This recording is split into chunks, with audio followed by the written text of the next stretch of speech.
주님께서 여러분과 함께 또한 사제의 영과 함께 성요한이 전한 거룩한 복음입니다. 주님 영광 받으소서. 그때 예수님께서 제자들에게 말씀하셨다. 누구든지 나를 사랑하면 내 말을 지킬 것이다. 그러면 내 아버지께서 그를 사랑하시고 우리가 그에게 가서 그와 함께 살 것이다. 그러나 나를 사랑하지 않는 사람은 내 말을 지키지 않는다. 너희가 듣는 말은 내 말이 아니라 나를 보내신 아버지의 말씀이시다. 나는 너희와 함께 있는 동안에 이것들을 이야기하였다. 보자, 곧 아버지께서 내 이름으로 보내실 성령께서 너희에게 모든 것을 가르치시고 내가 너희에게 말한 모든 것을 기억하게 해주실 것이다. 나는 너희에게 평화를 남기고 간다. 내 평화를 너희에게 준다. 내가 주는 평화는 세상이 주는 평화와 같지 않다. 너희 마음이 살아내지는 일도 겁을 내는 일도 없도록 하여라. 나는 갔다가 너희에게 돌아온다고 한 네 말을 너희는 들었다. 너희가 나를 사랑한다면 내가 아버지께 가는 것을 기뻐할 것이다. 아버지께서 나보다 위대하신 분이시기 때문이다. 나는 일이 일어나기 전에 너희에게 미리 말하였다. 일이 일어날 때 너희가 믿게 하려는 것이다. 주님의 말씀입니다.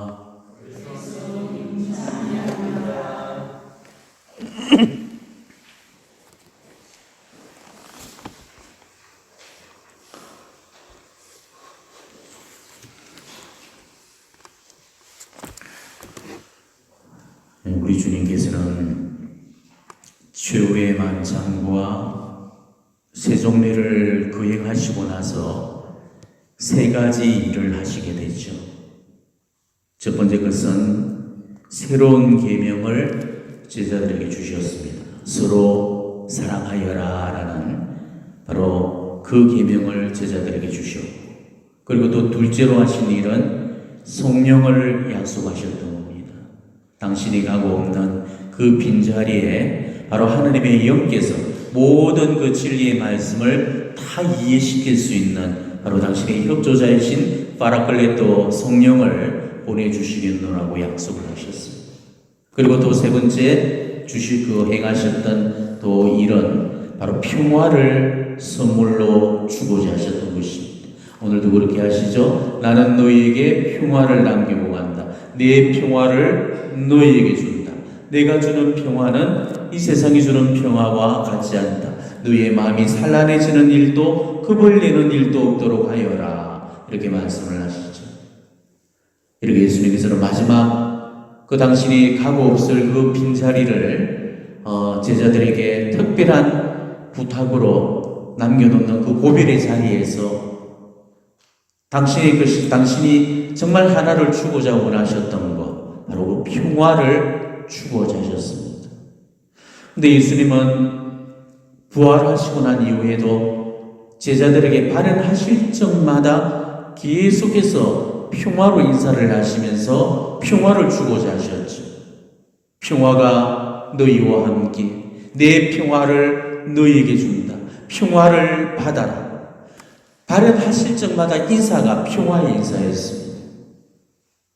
그렇다면 왜 예수님께서는 제자들과의 마지막 그 고별의 자리에서 평화를 주고자 하셨고, 왜 발언하신 이후에도 제자들에게 연거푸 평화의 인사를 건네면서 끊임없이 평화만을 말씀하셨을까? 이거는 분명히 중요했기 때문에 그랬죠. 왜 그랬을까요?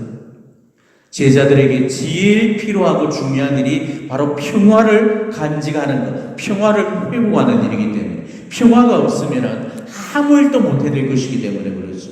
제자들은 앞으로 예수님이 가고 없는 그 빈자리를 정말로 엄청난 그 하느님의 일을 감당하면서 살아가야 될 그런 복음 선교의 사명이 맡겨지게 됩니다. 그런데 그 복음 선교의 그 사명을 평화 없이 결코 그 하나님의 일을 감당할 수가 없는 거죠. 세상 모든 사람들을 네 제자로 삼아서 성부와 성자와 성령의 이름으로 그들에게 세례를 주어라라는 바로 당신의 마지막 지상 명령을 살아야 될 그 과업을 가지고 있는 바로 그 제자들에게 평화가 없다면 그 제자들은 아무런 일도 할 수가 없는 것이죠. 그래서 예수님께서는 각별히 그 고별의 자리에서 평화를 주시겠노라고 말씀을 하셨고, 그리고 끊임없이 발언하셨을 때마다 제자들에게 평화를 활약을 하셨던 겁니다.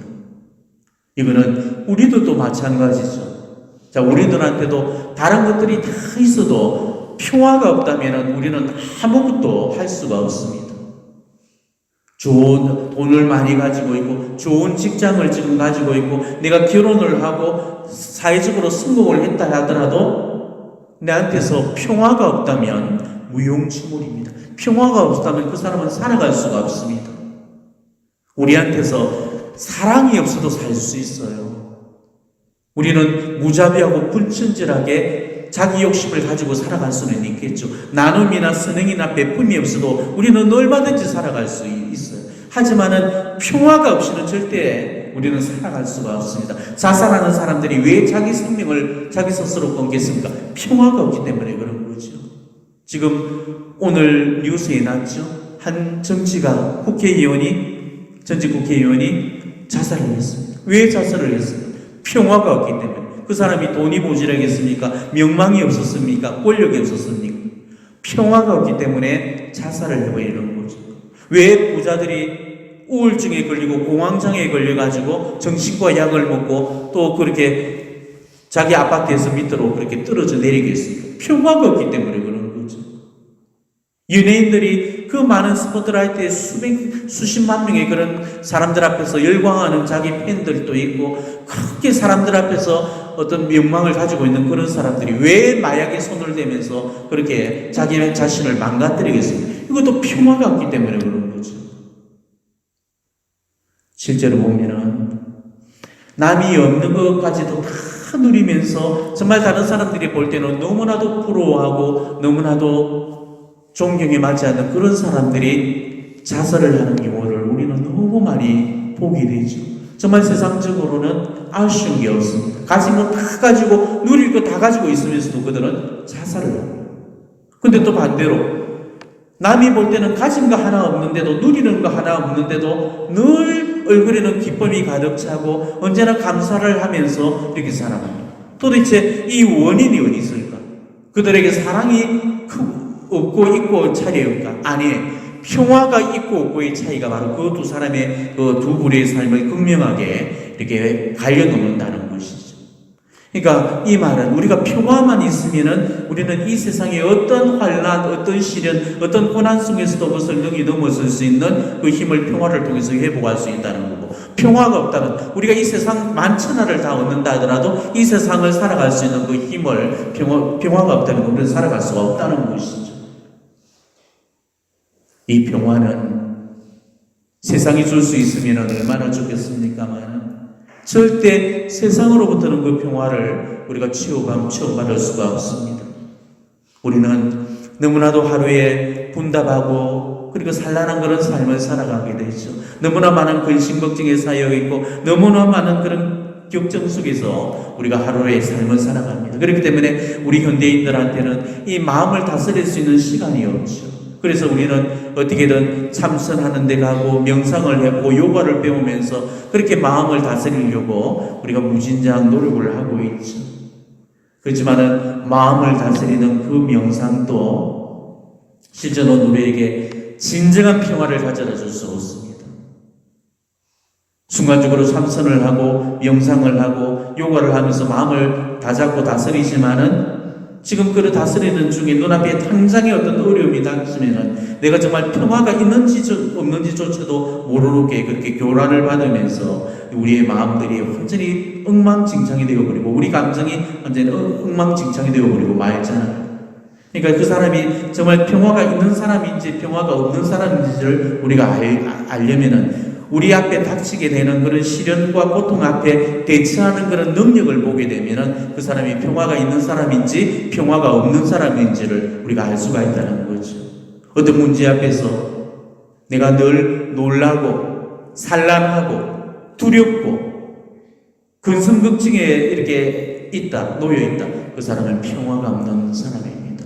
어떤 문제 앞에서도 내가 의연하고 그럴수록 더욱더 침착하고 그럴수록 더욱더 담대해지는 사람이 있거든요. 그런 사람들은 바로 예수님의 그 평화를 자기 마음속에 간직하고 있는 사람이라는 것이죠. 우리가 생각할 때 어떻게 큰일 앞에 의연해질 수 있고 침착하고 담대할 수가 있겠습니까? 지금 당장에 내 목이 떨어질 판에 우리가 침착하고 의연하고 담대할 수 있을까? 우리는 거짓말이라고 생각하지만은 세상이 주는 평화는 거짓말이지만은 예수님께로부터 오는 그런 평화는 진실이라는 사실을 우리 교회 2000년 역사에서 숱하게 수많은 사람들이 이것을 증거해내었습니다. 우리 교회가 박해에 빠져 있을 때 그 박해 앞에서 자기 목을 내놓아야 될 그런 순간에 그 실제로 그 순교자들이 그 삶을 보면 정말로 진짜 예수님께로부터 오는 평화가 어떤 건가를 바로 그들을 통해서 우리가 확인받을 수가 있었죠. 바로 박해자에 있었으신 칼날 앞에서도 그들은 눈도 꼼짝하지 않았습니다. 그럴수록 더욱더 의연했고 더욱더 차분했고 더욱더 침착했고 더욱더 담대했죠. 그리고 그 박해자를 조롱이라 하듯이 바로 오히려 자기 목숨을 갖고 흥정을 하면서 어서 예를 들어서 우리 김대근 신부님 같은 경우는 어땠습니까? 자, 오여 나의 목을 치시오. 내가 오른쪽으로 꺾는 것이 목을 자르는 게 좋겠어? 왼쪽으로 목을 꺾는 것이 자르기 좋겠어? 이렇게 오히려 농을 받으면서 농을 하면서까지 이 휘강이들을 아연 실석해 하고 말았거든. 우리 교회에 또 부제하면 라우렌시오 부제라는 분이 계시죠. 그 부제님은 완전히 타들어가는 그 석쇠판에 꼽혀가 돌아가셨습니다. 자, 한쪽 면이 꼽혔을 때 어떻게 했는 줄 알아요? 자, 이쪽은 다 꼽혔으니까 반대쪽으로 저를 돌려주시오. 이런 농담까지 하고 돌아가셨어요.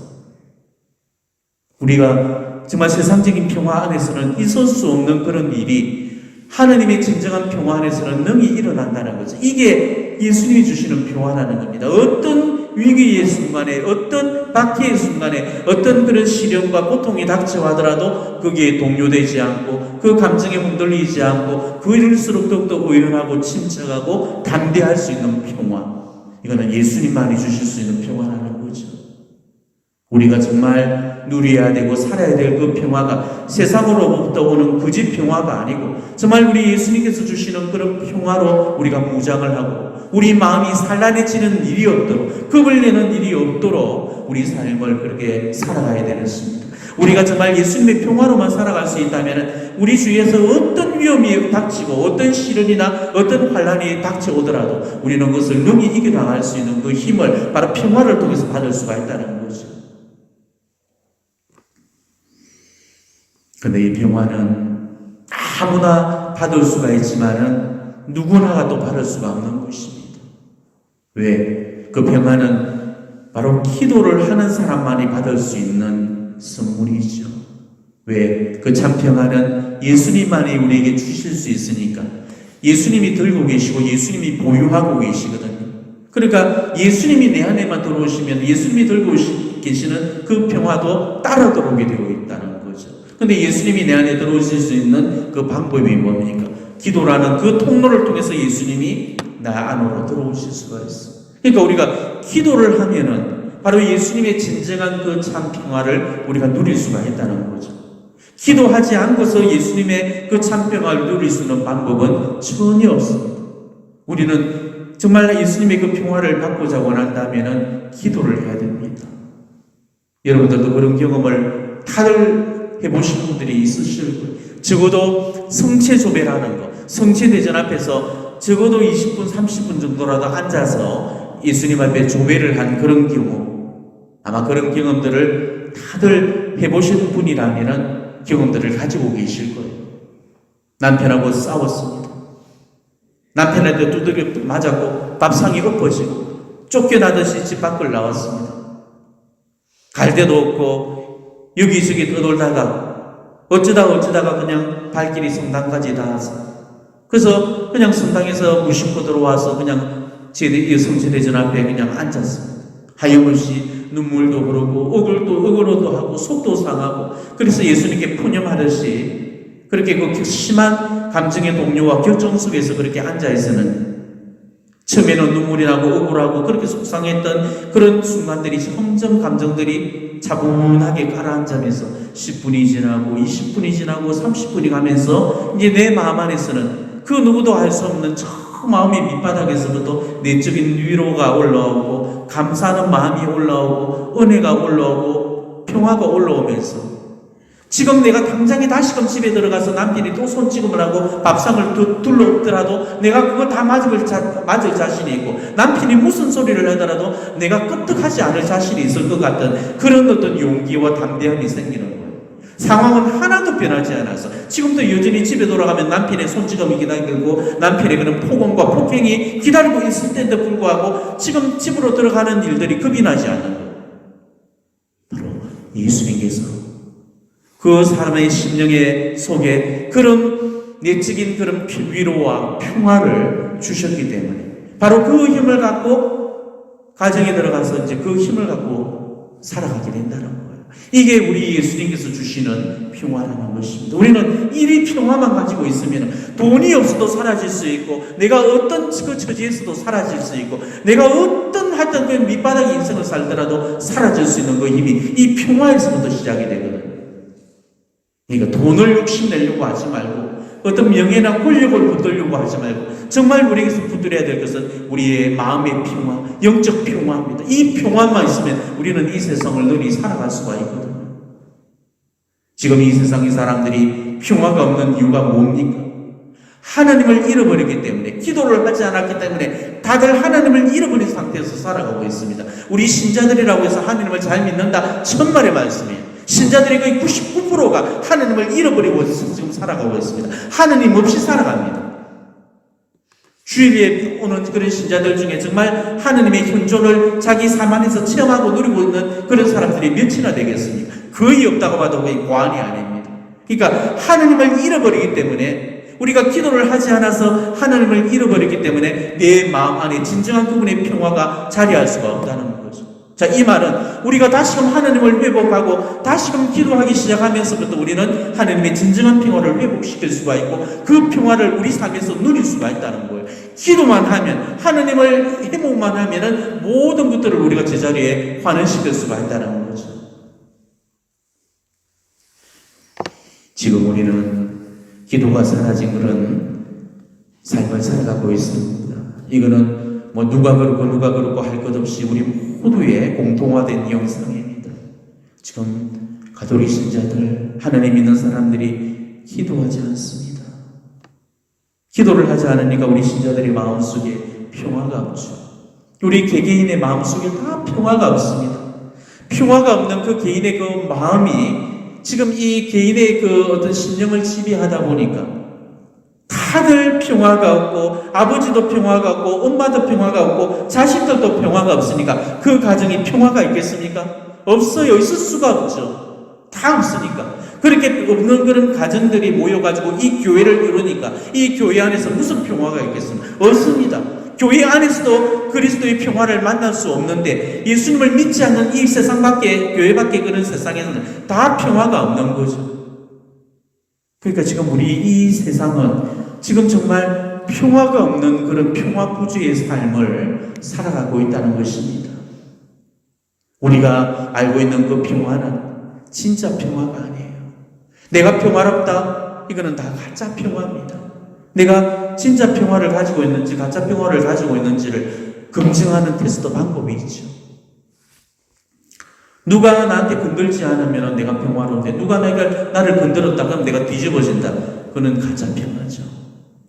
내가 지금 하느님 잘 믿어가지고 있는데 그냥 하느님이 그 믿고 있을 때 복도 주시고 내가 기도하면 내 응답도 들어주시고 하느님이 복덩이처럼 여겨주시고 내가 하자는 대로 하느님이 다 해주실 때는 아무 못할한데 내가 뭔가 이렇게 기도하는데도 내 원하는 답대로 안 주고 엉뚱한 그런 답을 주시고 우리 아이 대학 시험 떨어지게 만들고 우리 남편 직장 그만두게 만들고 정말 내가 원하는 거에 반대 방향으로 갈 때 우리는 마음속이 뒤집어지고 하나님도 버리게 되고 신앙도 버리게 되고 이건 가짜 평화라는 거예요.